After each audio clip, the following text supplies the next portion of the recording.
If people are dieting now more than ever before, then why are nearly 1 in 3 American adults overweight?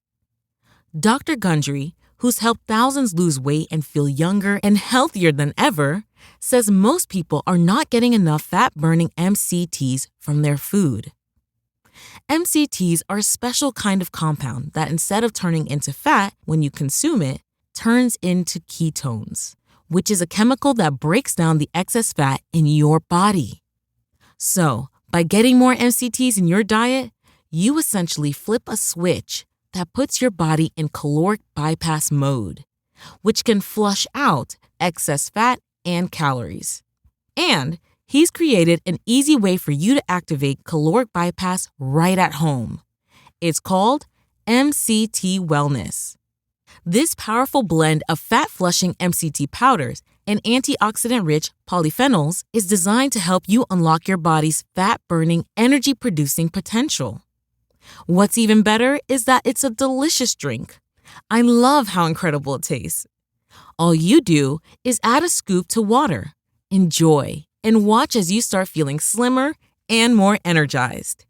So, if you want to experience a quick, easy, and effective way to melt pounds fast, go to GundryMD.com/energy and order right now to get up to 53% off your regular price order with a 90-day money-back guarantee. Again, that's GUNDRYMD.com/energy. The following podcast may contain discussions supported by science that may be considered dangerous to some listeners and conspiracy theorists. Discretion is advised. The 3 Down Greencast is brought to you by Lucky Bastard Distillers, Saskatchewan's premier distillery, and by the Pile of Bones Brewing Company, brewed in the heart of Regina.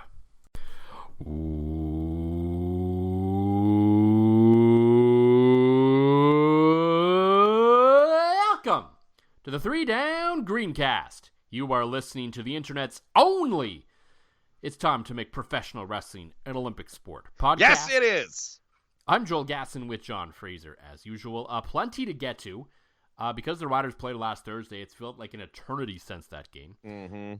But they did lose to the Montreal Alouettes in a game that's probably not surprising that they lost, but for Rider fans, probably still disappointed in how they lost. Mm-hmm. So we will get into that a little bit. We will also talk about this week's matchup coming up on Saturday against the Edmonton Elks, because in a strange way, this is going to be a very good test for this team. We'll get into that. And we'll also get into a little bit about Nathan Rourke and what he should be doing and sort of what our thoughts on his situation right now. Yes, come to Winnipeg. I don't care how it happens. Come to Winnipeg, Nathan Rourke.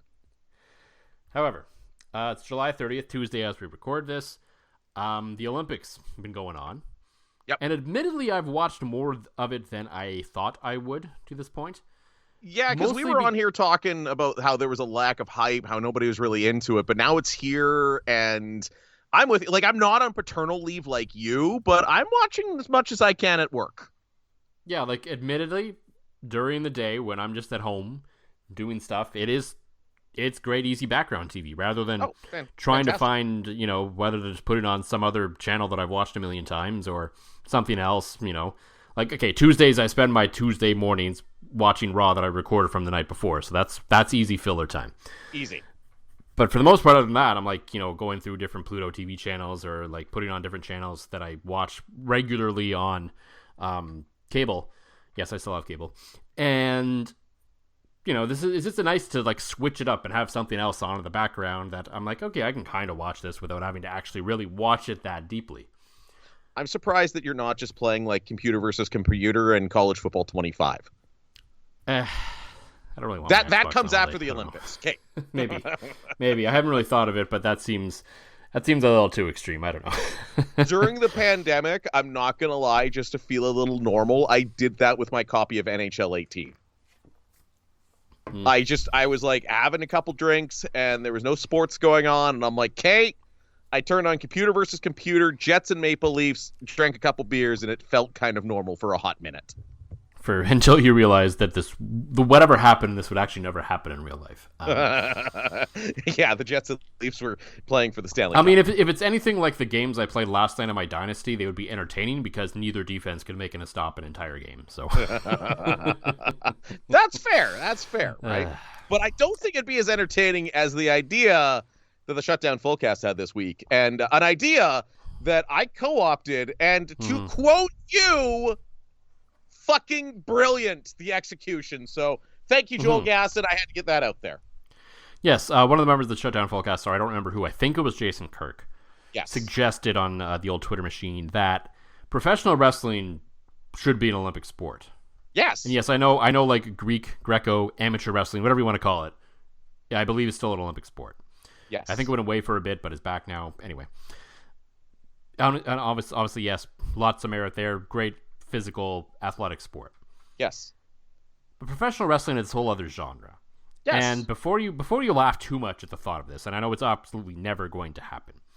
Obviously, the idea more so was floated on originally as in like having like an actual card and, you know, countries compete against each other. But when a sport is scripted, that's a little more difficult to kind of pull off in sort of an Olympic venue in sort of that sort of scenario because, well, you would determine the gold medal winner before anything even happens. Right. So then you had the idea, and you quote tweeted this online and suggested that countries would send their best professional wrestlers, and they would actually wrestle each other. And then it would essentially be judged like any other artistic sport at the Olympics, like various, like some gymnastics, like figure skating, like synchronized swimming, that sort of thing. But instead, it's wrestling, professional wrestling. The precedent is there. Solo synchronized swimming used to be a thing. Okay, you can't tell me that's much harder to do than like put on a match. And I think it'd be really cool. Like, I think it'd be different. And it's one of those things that curiosity would be piqued. Like, I keep trying to watch like breakdancing or skateboarding or some of these other new ones at the Olympics. I haven't found them yet. But yeah, imagine, and you're scored not on who wins, right? So you get two Canadian wrestlers in there. You get a barn full of people. And like, you let the athletes like pick their entrance music, pick their pyro, pick how they're going to come in. You know, maybe you have a quick segment for some talking, and then you score it on like execution of the crowd and execution of moves, and like somebody misses and you deduct them points, and crowd involvement and through the tables and stuff. You could legitimately make this happen, and I would watch the shit out of it. Yeah, I think it would be great. And I mean, the thing in the Olympics right now at these certain levels is, you know, variations of the same sport, and wrestling's just full of it, right? You have a men's category, you have a women's category, you have a tag team category. Like, there's all kinds of different events you could create just out of this alone before you get into really gimmicky matches, even if you really wanted to. Because, I mean, if we can have 3-on-3 basketball and full basketball, then why not, 3 or 4 different types of wrestling, right? And that's exactly it. I feel like people would watch because it would almost be like acknowledging that how much these people are athletes. Like, pro wrestlers are athletes. I get it. The outcomes are scripted, the storylines are scripted, but what they go through is absolutely incredible. And if you disagree with that, you're wrong. Secondly, I think it would almost be a way to kind of embrace the athleticism while saying, okay, we know this is scripted. We're going to embrace it. We're going to put on a show. We're going to get the crowd involved, and we're going to have judges. Like, I just think it would be so cool. And like, you do like a 15-minute match, you get your scores, maybe you do it over like 2 different nights, kind of like figure skating. You have like the first night and, you get your ranking, and then maybe you have to step it up. Maybe you have to go full Hardy Boys and go a moonsault through a table to try to win gold the next night. Like, figure skaters make their routines more dangerous as it goes on. Like, maybe you got somebody doing the Shane O'Mac Hell in a Cell, jumping off the top of the cell into the announcer table. Like, I think it would be great, and you'd have such an opportunity. Like, I just imagine like Michael Cole doing play-by-play, but then like a legit, like, get like Undertaker or one of the greats sitting there to be like, yeah, that's really good execution on that move, the ankle lock, he's selling it, right? And like, it would be fantastic, and I want to see this. I know I will never see this in my lifetime, but Here's a point. Rob King, he brought this up. Rob was like, hey, I hate to bring up the no fun reason, but the reason why it couldn't happen is there's no governing body. Does that mean we could hypothetically start a governing body, Joel? I mean, I suppose. Right. So that's the first step. We make the governing body of Olympic professional wrestling. We start that. And then the tough part is, here's the other wrinkle. And you and I were discussing this, during our preamp. You might not just take your two best wrestlers, right? Like the U.S. is probably not just grabbing Cena and The Rock. You're grabbing two guys that could play off each other and have a great match. And I think that would make the selection extremely dynamic. Then you could work it in to your storylines, at SmackDown or Raw or AEW, and it's such an internationally embraced thing, right? Like you've got a hotbed in Japan, in Mexico. Like you'd be literally comparing the styles of, say, the luchador wrestling to, the Rock and Stone Cold or what we're doing here in Canada. Like, how does this fail? I feel like I'm on to the next big thing and I need to make money off of this. I feel like you have those moments in your life that you're like, I wish I would have wrote this down. I wish I would have followed through on it. And I feel like this should be my idea to follow through on because this needs to happen. And I feel like it could make me rich. I don't know about rich, but it would certainly be entertaining and would add a certain spice to the Olympics. And I mean, the WWE was in France a few months ago for a pay-per-view and it was electric. They're Japan right now. Well, I mean, yeah, they did it. But I mean, wrestling's always been big in Japan, so that's not surprising. The issue, I always thought, I'm like, oh, they're going to France. I'm like, I saw the crowd and I listened to the crowd. I'm like, holy cow! Like, I never imagined that professional wrestling would actually be a thing in France because it seems like a thing you would think culturally is below the people of France. Right. And even no offense to anyone involved, both France or wrestling, but it's just I didn't expect it. So clearly, where the Olympics are this year, this is a thing that would work. However, if it were in this specific edition of the Olympics, I don't want this by the Eiffel Tower. I don't just want this in this beautiful building where they have the fencing.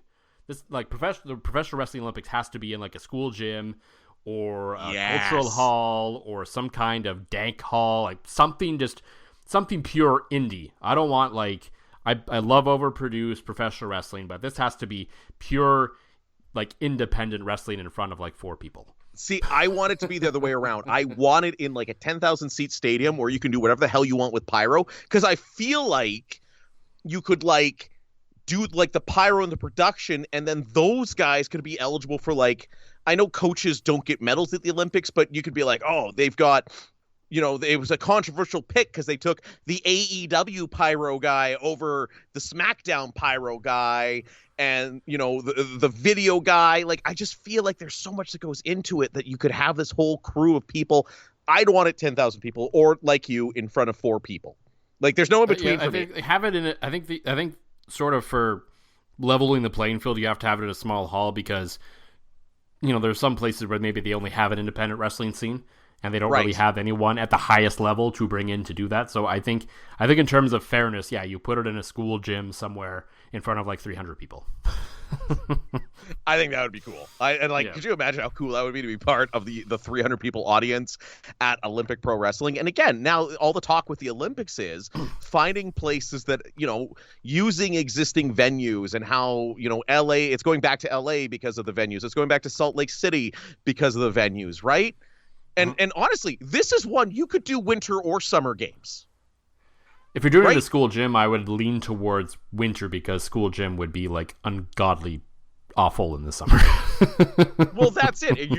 And now all of a sudden, imagine your high school gym having a plaque outside. This was the home of Kevin Owens and Sami Zayn winning gold for Canada in the first ever Olympic professional wrestling. We are onto something here, Joel Gasson, and I feel like it could work. And honestly, it has more, I know the number one knock against new sports coming in, I look at lacrosse, me being a lacrosse guy, the number one knock is Canada and the U.S. is going to run away with this, right? It's the same argument that why women's hockey has been looked at maybe not being allowed to be in the Olympics because it's us in the U.S. every single year. I don't think that's true professional. Yeah, professional wrestling, that's 100% not true. A number of them are American, but I mean, if you look at the SummerSlam card coming up this weekend, like half of the people are from other countries or have ancestries, or at least have ancestries related to other countries.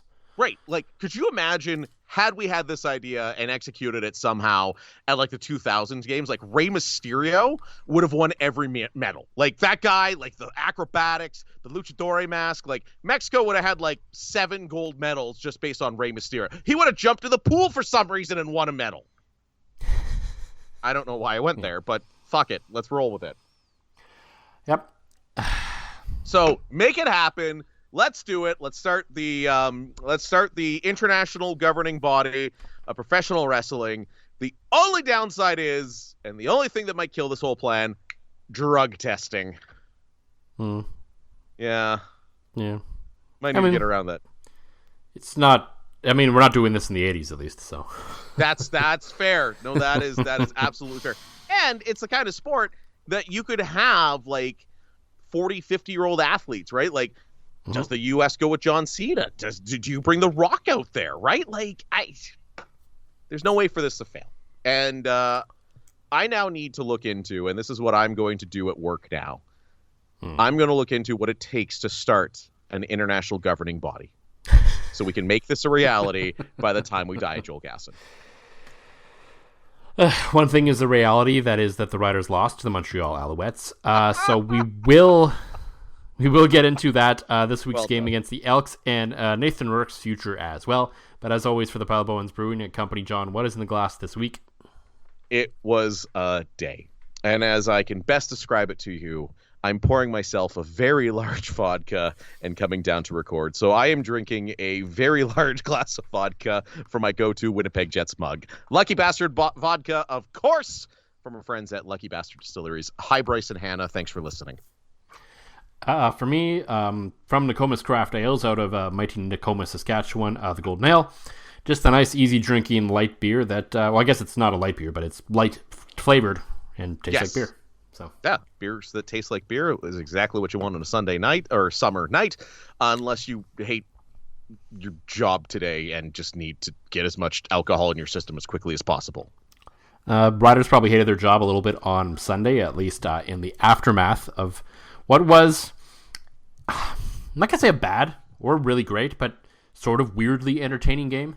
Yeah. Between the Riders and the Alouettes. Like, it was not a masterpiece. It was not a classic. Like, by 5 weeks from now, we'll probably have completely forgotten everything about that game, as I tend to do. But it was weirdly compelling in some ways. Yep. Compelling maybe was the word, more so than entertaining. Obviously, they came out in the first half and just kicked the shit out of the Montreal Alouettes in every single aspect of the game. Yes. And they took that 16-3 lead into half, and it could have been a little higher, frankly. And I think in the end, that sort of cost them a little bit because Jason Maas, unlike the Edmonton Elks, decided right away that his quarterback wasn't good enough and made the switch to one Davis Alexander, who I know caught a lot of people off guard with how well he played. Not that I expected him to come in and light the world on fire as well as he did, but getting to chat with some of the people in, as part of 3 Down Nation, some of them thought that he had a pretty good chance at being a decent quarterback in this league. So I wasn't totally shocked that this guy came off the bench and was good. I was shocked that he came out and completed like his first 12 passes and scored 3 touchdowns right away. Like that was, or whatever it was. That was 18 is how he ended the night. Yeah, and he made his first 12 in a row.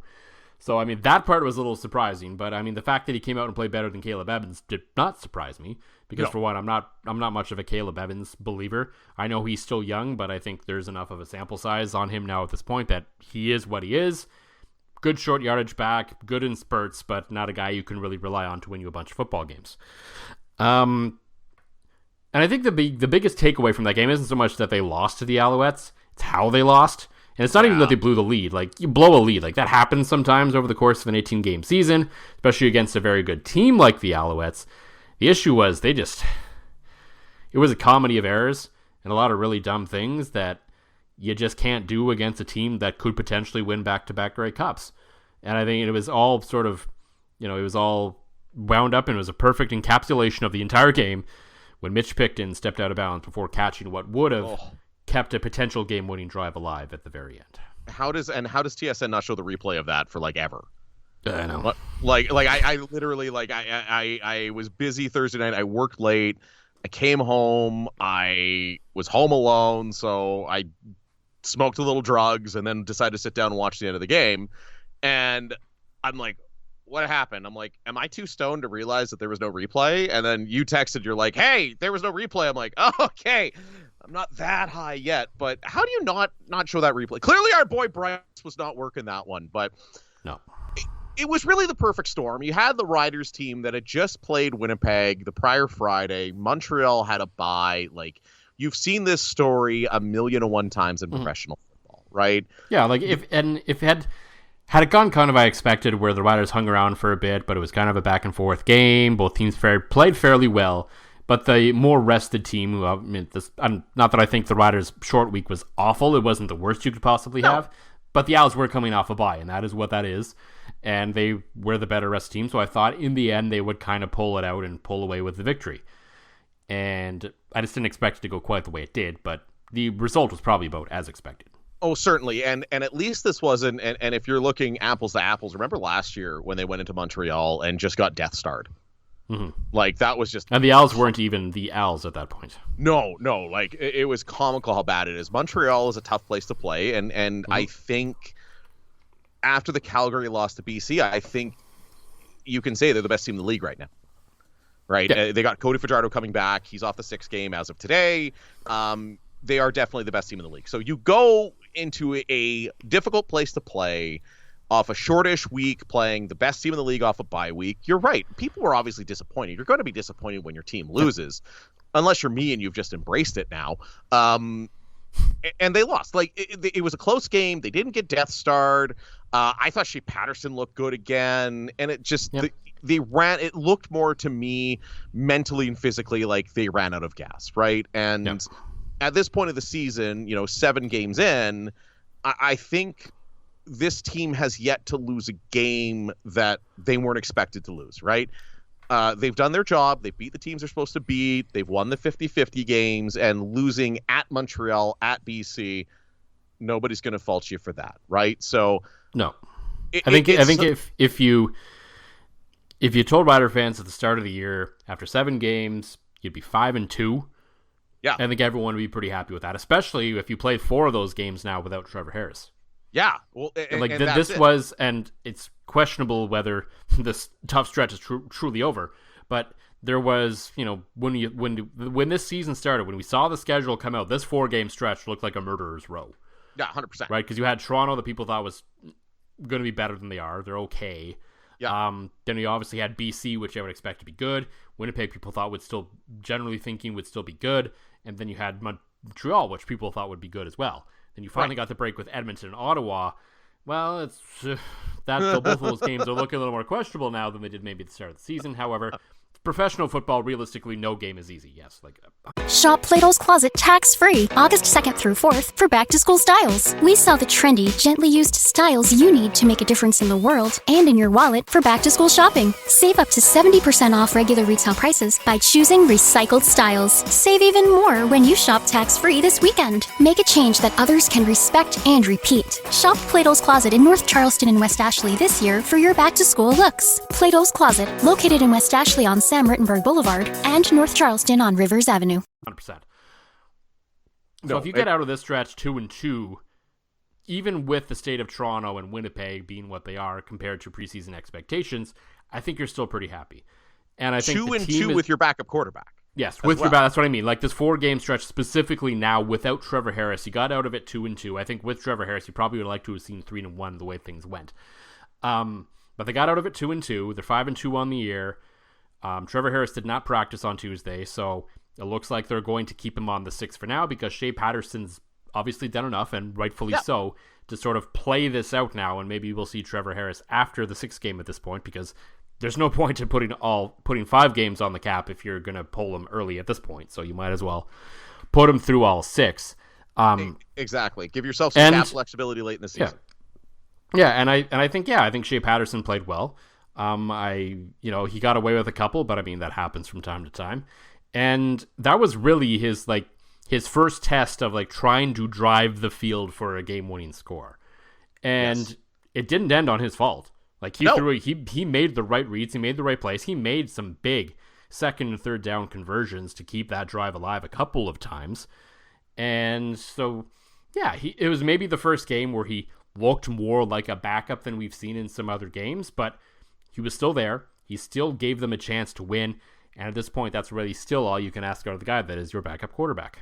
And he still didn't turn the ball over, right? Like, he's not lighting the world on fire. He's not throwing, 4 touchdowns, but he's not turning the ball over, which is going to give you a chance to win. Which, speaking of giving you a chance to win, maybe people are going to start coming at us on social media for this, like they have been for years about our Zach Collaros takes, but this should be Frankie Hickson's team.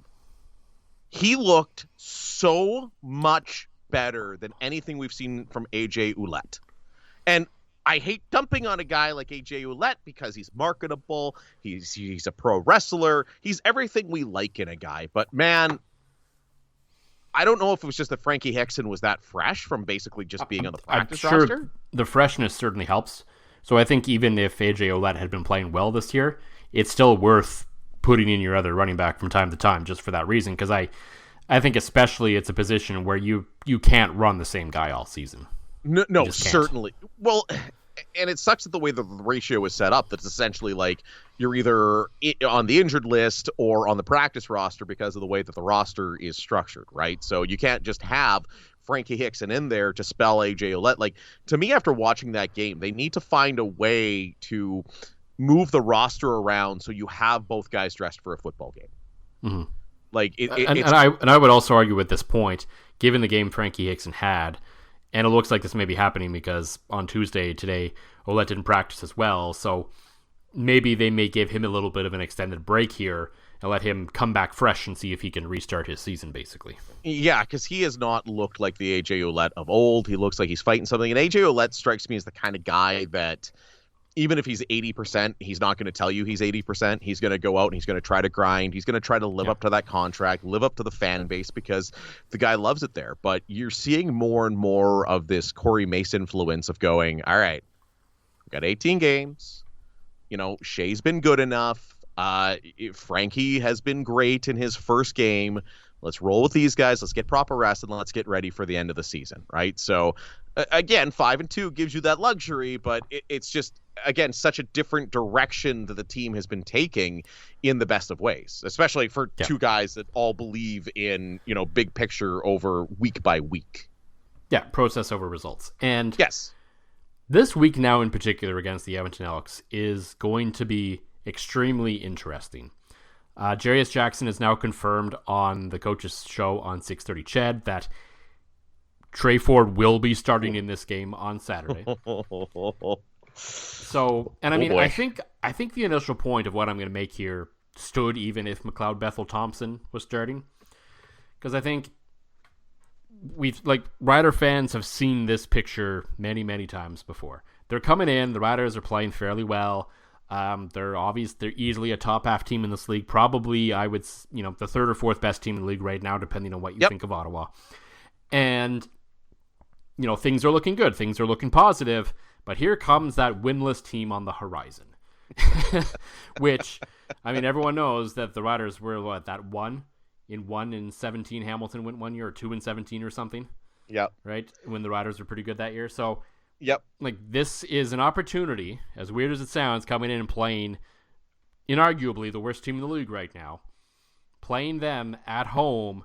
We've seen this script so many times over the years. And this isn't even just a prove you're different from the Craig Dickinson era. This is prove you're different from decades of Rider football. To come in here, because I think even with McLeod Bethel-Thompson at quarterback, now I think people would have been far more confident with McLeod Bethel-Thompson at quarterback that the Riders would probably win that game, but there would still be that thought in the back of your head that are going to be like, oh God, they're going to be the one to give the Elks the win. And now that Trey Ford is starting, thought is probably even louder than it was a week ago. Well, I mean, the man just went out in one quarter and matched Zach Collaros' 7-game total for touchdown passes. And, we've been saying it kind of tongue-in-cheek that, Edmonton's got their best player on the bench. No, Trey's out to play, and he's going to be starting. And, oh, my goodness, his highlight reel alone from that last game, Trey, it is hard to single-handedly win a football game. The only, It's football. It's almost impossible. Darian Durant during 2013 might be the closest thing I've ever seen to a man single-handedly winning a game for a team. Trey Ford has that ability. And you're right. This has classic trap game, classic riders falling on their face after a pretty good season written all over it. Attendance is looking great for Saturday. It's a home game. It's Edmonton. They haven't won.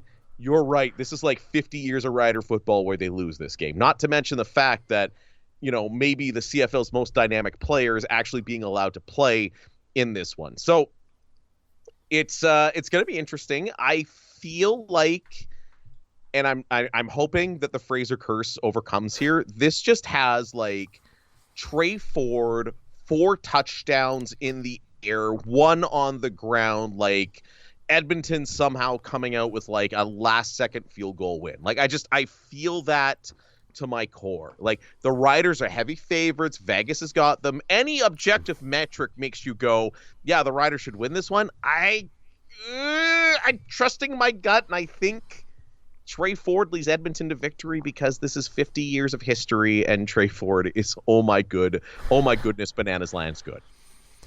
Yeah, I mean, it's conflicting. I still haven't landed where I'm going. I'm still leaning toward the Riders. I think, of course, they are the better football team. Yeah, they are the better football team, and I think Corey Mace will have that defense. I don't think there was.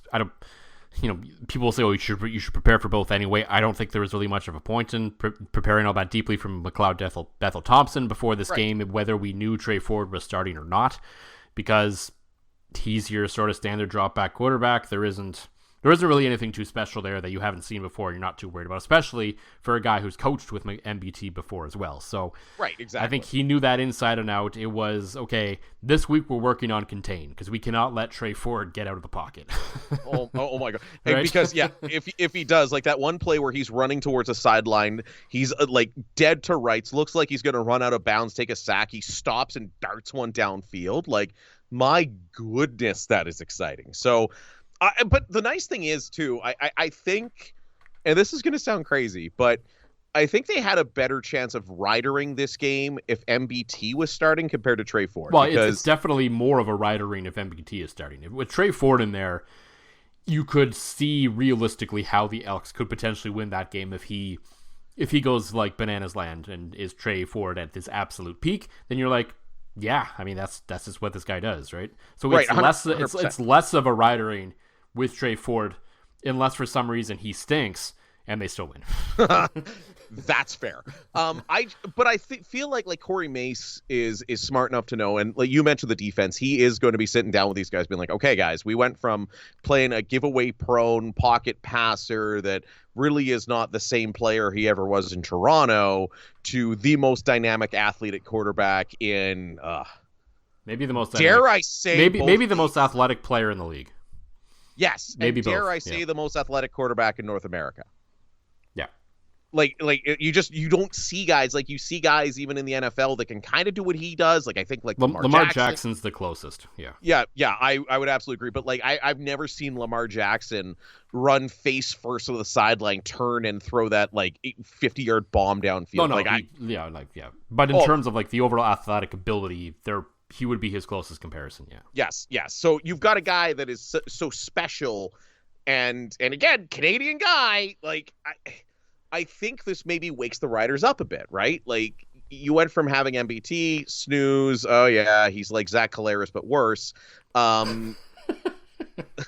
You went from like Jake Mayer but old. Exactly, right? You went from that classic quarterback to, oh shit, we actually have to game plan for this guy. And I just feel like the focus will be better, right? I feel like the focus, the drive, everything will be better because you're facing a real threat. And I hope they don't ride it up, but I still feel like Trey Ford, this is the ultimate chip on the shoulder, fuck you game to everybody at Edmonton. Like this kid is going to come out and ball out like you've never seen a quarterback ball out. And the thing that worries me is I like Shea Patterson, but a Shea Patterson like this has 45-42 written all over it. And can Shea Patterson be that guy? And that's where I. Well, the good news is Edmonton's defense sucks. So. Well, that's it. So Shea Patterson's going to have a chance to be like, all right, I can be that guy against this terrible defense. So I think this game has entertaining as hell written all over it. Like, you're not going to see that dog shit Bomber game that was on, last week. You're not going to see that. You're going to see, like, I don't know. This is giving me vibes of, the weather's going to be nice. It's not going to be a factor. You're going to be able to air it out. Like, this could be the game of the week. And I still think it goes to Edmonton because Trey Ford is at least, okay, Edmonton covers the spread for sure in this one. Yeah, that seems plausible. So I'm looking forward to it. I am like, as a man that loves football and is now leaning on the Bill Simmons 5-year grace period because my team is boring and dog shit. I'm just looking forward. It's like how you've gotten me into college football. I want to see some chaos. I want to see my friends be happy that cheer for the Riders. I want to see half my kids 2/3 of my kids be happy because the Riders are winning. Yeah. So it's going to be good. Looking forward to it. Another Canadian quarterback that is kind of in the news right now is, of course, one Nathaniel Rourke, as he was unceremoniously dumped by the New York Giants. Yeah. And think pretty clear at this point that the politics of the NFL are still politicking, and the end of the road is coming, I think, for Nathan Rourke in the NFL. And I know there's been a lot of discussion about how he should come up to the CFL now because there's no point. I don't know if I entirely agree with that. I think, he's certainly within his right and should exhaust all NFL options before he 100%. Does. I know he's going to work out with the Atlanta Falcons. I don't really see how that's a better fit for him, considering they already have 12 quarterbacks on the roster. But anyway, they just drafted a quarterback. Like, that's what I mean. You're not getting cracked there. They already spent $300 million on Kirk Cousins and then drafted 2 quarterbacks. Yeah, exactly. Anyway. They took a quarterback in the first round when everybody's like, "What are you doing? You just brought in Kirk Cousins, right? Like, maybe the most controversial pick of the first round of the NFL draft, and you're gonna go, yeah, Yeah, I don't know if that's the spot for him, but hey, if that's the one place that gets him into a camp for now, then so be it. But I do think long-term and bigger picture, it is worth, and I know people are saying, he needs to get on a football field, he needs to play. I'm like, another few months isn't really going to make a big deal to him at this point. We've seen plenty of guys go down to the NFL from the CFL, miss like 2 or 3 seasons, and barely play any games whatsoever, and come back and be just fine. Right, so right. I'm not really concerned about that. But I think in regards to when and where he should come back, I mean, there are different options to where, and we can get into what may be the most beneficial for both a team and for him in the long run later. But I think it is worth it for him to wait until January to see if that's when he needs to come back to the CFL or not, because then the caps wipe and start clean. Free agency hasn't started yet in the CFL. So basically, all 9 teams will have approximately $4 million available on their cap, roughly, to decide how much they want to allocate to probably the guy who will end up being the best quarterback of this generation in this league. Yes. Now, here's my only thought on that, and this is where I disagree a little bit, that especially if you're the Riders, where you've got an opportunity here that Trevor Harris, you're going to open up a bunch of cap room because Trevor Harris looks like he's going to play the full 6 games, right? But I mean, I think his salary was mostly bonus, so I don't know how much they're actually saving right now. Right, but there is some degree of savings there, right? Mm-hmm. So, and it's not like, and Trevor Harris, unlike the Zach Collaros mess, as we found out in Winnipeg, has no guaranteed money for next year. So Trevor Harris... he doesn't even have a contract for next year. So. Well, that's it. You could literally move on from Trevor Harris, right? Here is my school of thought, because you got to think outside of, and maybe he goes back to BC because of the connection there. And if you're BC, you ask a king's ransom for VA, right? Yep. Trey Ford's the guy in Edmonton. You're not looking there. Calgary's going to be in the mix. If Trey Ford wants to stay there, I mean, the way he's been treated, I may want to get the heck out of there. No, that's fair. And Trey Ford will be able to demand quite a bit of money depending how the rest of the season goes. So you're definite as of right now. I think it's Calgary, it's Saskatchewan. It should be Winnipeg. It won't be because they're in love with Zach, who's horrifically overrated. Toronto should be in the mix because to me, they should punt Chad Kelly to the sun. And that's kind of your big 4. I get it. Every team in the CFL should be finding a way to bring Hamilton as well. I think they would be interested as well, because I think it's worth potentially moving on from Bo. As good as Bo Levi Mitchell has played this year, yes. Sorry, if you can get Nathan Rourke, then yeah. I mean, realistically, all 9 teams would probably change their quarterback if Nathan Rourke wanted to come play for them. Let's be realistic. My argument would be unless you have Trey Ford or Vernon Adams. Even then. But even then, you're using that guy as an asset, right? Like if you're BC, he wants to come back to BC. You could which seems like the most likely thing. Certainly. He spoke very highly of BC and everything, and I think a lot of it may depend on what coaches he likes, and does he want to? Is it a Rick Campbell thing? Does he want to follow Jordan Maximic wherever he ends up as a head coach? Which right now Edmonton is the only opening, and I don't know how many openings there are going to be this year based on the way things are going. So yeah, right, yeah, Winnipeg's not blowing out O'Shea after one bad year, so. But here's where the Riders can come in. And this is what I think any team should seriously consider doing is you sign him this year. You sign him after Labor Day, okay? You give him as much money as you can against the cap this year. If you go a little into that gray area of the slap on the wrist over the cap, you do it. Not with the expectation that he's going to come in and play. Like, let's make that clear. If you're the Riders, I'm signing him to a prorated maximum money contract for this year, but just being like, okay, we just want you in the building. If Trevor Harris goes down, yeah, we're going to accelerate this. But we want you in the building. You sign him to a 2-year deal. You give him as much money as you possibly can this year, and then next year kicks in that he makes Zach Collaros money, but actually deserves it. That's almost a way to say, okay, Nathan, we're going to pay you to just be in the league. We're going to pay you $300,000-$400,000, whatever we can, just hang out, learn the playbook, meet with our coaches and all that kind of stuff. And then you're going to play next year for $600K, essentially a way to get Nathan Rourke to play for 1 year for $1 million. If I'm the Riders, I'm doing that.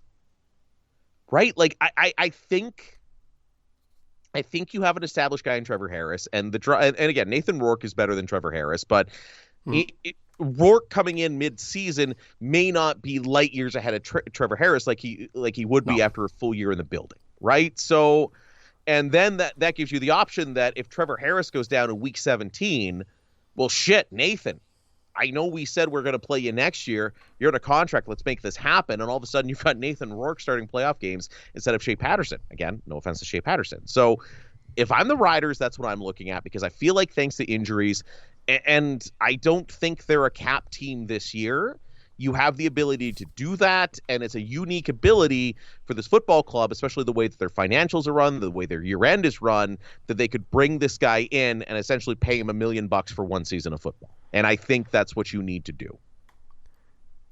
I mean, potentially. I mean, it's an option. It's a thought. I just know everybody's going to be trying to do that. I think if I'm signing Nathan Rourke, I'm trying to get him for at least a couple of seasons, if not more. At least under contract. So then if he goes off and goes down south again, you still own his rights. Right. So extend my thought to a 3-year deal, right? You pay him money to hang out, to vibe, and then he gets $600,000 and then $700,000 the year after, something like that. Yeah, I mean, it's a possibility. But it'll just be fascinating to see how it plays it. I think, he will make a decision that's right for him, of course. Yeah. I think it's pretty obvious there's no team in the league that needs him worse right now than the Edmonton Elks. Not only for anything on the field, but to just ignite the fan base off the field as well. Right. And because they also don't have first-round picks, so they're not going to get Curtis Rourke. And they may have pissed off Trey Ford enough that he might be walk out the door, depending on what they do in the offseason. So, I mean, the future is pretty bleak there right now, because other than, like last year, we knew there was Drew Brown waiting for someone to falter, so there was a starting quarterback available somewhere. This year, I mean, other than maybe Davis Alexander, who looks like he may have something, there's no guy waiting to replace even an aging Trevor Harris, because, I mean, it's 2 years now he's had injury problems. So the question is, the Riders, it feels like unless they can somehow draft Curtis Rourke or sign Nathan Rourke, are pretty much stuck with Shea Patterson as their guy next year if Trevor Harris decides he no longer wants to play football or play football here. Not that I have any inside information about whether that's going to happen one way or the other, but the guy is 38, so it could happen. Right. So you're kind of stuck with that scenario, and, if you're the Elks, unless Trey Ford wants to stick around, there's no other option. Winnipeg is now stuck really without another option other than Zach Collaros. There isn't there isn't this guy waiting in the wings somewhere to come in and suddenly be good. So that sort of ratchets up sort of the pressure on some teams to try and land Nathan Rourke even more than it would have been. And unfortunately for the Elks, they don't even have the option to even try and draft Curtis Rourke, because probably any pick they can get is going to be too late, because they gave away what could very well likely be the first overall pick for a guy in a draft this year. So, as CFL Meme says on Twitter or on Instagram, that is a certified Chris Jones moment. Shop Plato's Closet tax-free August 2nd through 4th for back-to-school styles. We sell the trendy, gently used styles you need to make a difference in the world and in your wallet for back-to-school shopping. Save up to 70% off regular retail prices by choosing recycled styles. Save even more when you shop tax-free this weekend. Make a change that others can respect and repeat. Shop Plato's Closet in North Charleston and West Ashley this year for your back-to-school looks. Plato's Closet, located in West Ashley on Sam Rittenberg Boulevard and North Charleston on Rivers Avenue. Shop Plato's Closet tax-free August 2nd through 4th for back-to-school styles. We sell the trendy, gently used styles you need to make a difference in the world and in your wallet for back-to-school shopping. Save up to 70% off regular retail prices by choosing recycled styles. Save even more when you shop tax-free this weekend. Make a change that others can respect and repeat. Shop Plato's Closet in North Charleston and West Ashley this year for your back-to-school looks. Plato's Closet, located in West Ashley on Sam Rittenberg Boulevard and North Charleston on Rivers Avenue.